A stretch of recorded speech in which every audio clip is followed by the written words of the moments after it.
There's no such thing as sight reading. And if I were to ask you, what is the meaning of the word ship? S-H-I-P. Some of you would say, well, a ship is a great big boat. And some of you would say that ship means to transport something from one location to another. And you'd both be right. Ship is a homonym. And if you see the word ship with no surrounding context, or if you hear the word ship with no surrounding context, there's no way for you to tell the intended meaning. But if I were to say to you, I'm about to board the ship and go to Jamaica, well, you're going to think a big boat. If you were to read the words, I'm going to board the ship and go to Jamaica, well, you'd think a big boat. But if I said, I'm going to ship this package to Alaska, now you're not thinking a boat anymore, right? Because of the surrounding context. Whether you read it, whether you hear it, it's the surrounding context to make the sound or spelling of ship different. If you just have the word ship on its own, no way to know the intended meaning. So if I have a D minor chord functioning as a 2 chord in the key of C, compared to a D minor chord functioning as a 6 chord in the key of F major, it's true if you stack the harmony high enough, the D minor chord in the key of C is going to have a B natural as the 13th, and the one in the key of F is going to have a B flat as the 13th, but well, that's because everything in the key of C has a B natural, and everything in the key of F has a B flat. But in a lot of music, the chord built on the 2 and the chord built on the 6, in a lot of music, the harmony doesn't stack that high. I mean, jazz players use those upper extensions a lot, and a lot of modern 20th century composers are using those upper extensions a lot. But in a lot of music, you're limited to the bottom 3 notes of the chord. But that doesn't mean that D minor, even if you just have DFA,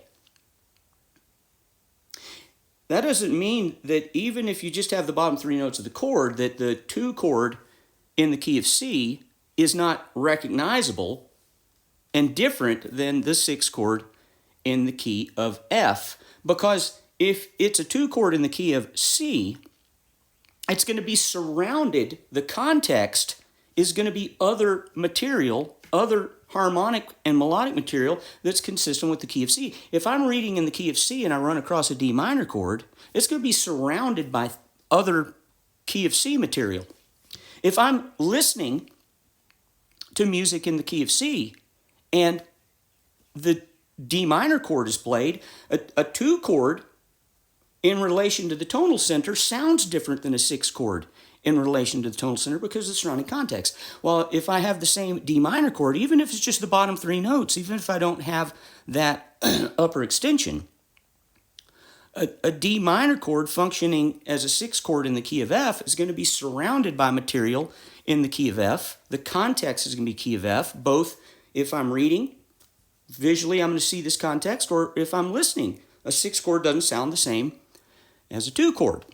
So if you just had DFA and no surrounding context, well, it'd be there'd be no way to tell if it's a 2 chord in the key of C, or if it's 3 chord in the key of B flat, or if it's 6 chord in the key of F.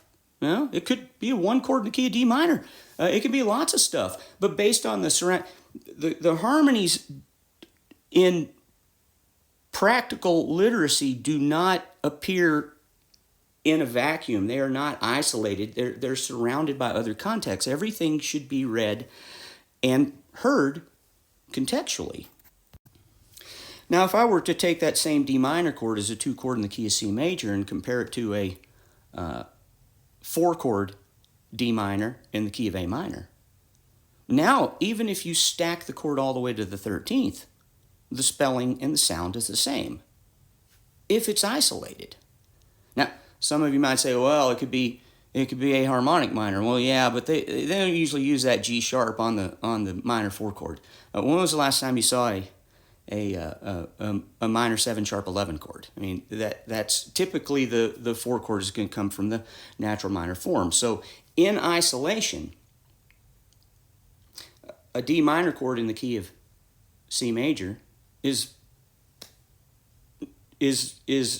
not distinguishable from a D minor chord in the key of A minor. But once you add surrounding context, whether you're reading or whether you're listening, the D minor chord in A minor is going to look different because you're thinking key of A minor. It's probably going to have an E7 chord nearby.